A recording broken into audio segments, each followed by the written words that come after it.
اتنا مت بولیں کہ لوگ آپ کے خاموش ہونے کا انتظار کریں، بلکہ اتنا بول کر خاموش ہو جائیں کہ لوگ آپ کے دوبارہ بولنے کا انتظار کریں۔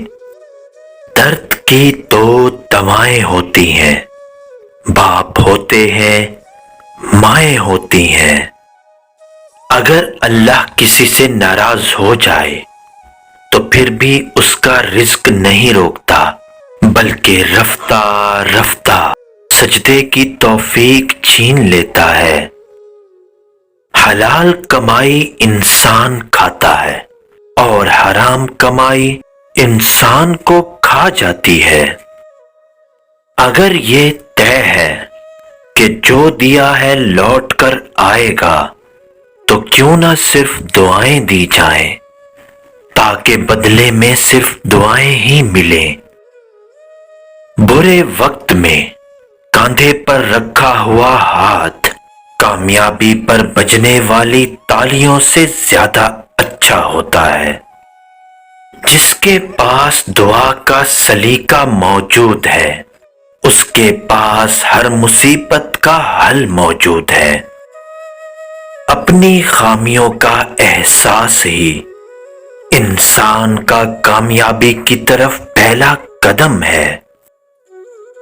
اگر انسان محنت سے ڈاکٹر، انجینئر بن سکتا ہے تو نمازی کیوں نہیں بن سکتا؟ ایسے خیالات جو آپ کو کمزور کرتے ہیں انہیں آپ سوچنا کیوں نہیں چھوڑ دیتے؟ بڑا کام وہی شخص کر سکتا ہے جو خود کو چھوٹا کرنے پر راضی کر لے۔ جو کچھ تمہیں مل رہا ہے وہی تمہارے حق میں بہتر ہے، کیونکہ تم نہیں جانتے، دینے والا بہتر جانتا ہے۔ ہم اپنی شادی اور خوشیوں میں مخصوص لوگوں کو بلاتے ہیں، لیکن ہماری یہ خواہش ہوتی ہے کہ ہمارے جنازے میں سارا شہر آ جائے۔ راضی رہا کرو اللہ کی رضا میں، کیونکہ تم سے بھی مجبور ہیں بہت لوگ اس جہان میں۔ پاک ہے وہ رب جو برداشت سے زیادہ دکھ نہیں دیتا، مگر جب سکھ دیتا ہے تو انسان کی اوقات سے بڑھ کر دیتا ہے۔ انسان کے حالات کیسے ہی کیوں نہ ہو، شکر ہمیشہ شکوے سے بہتر ہے۔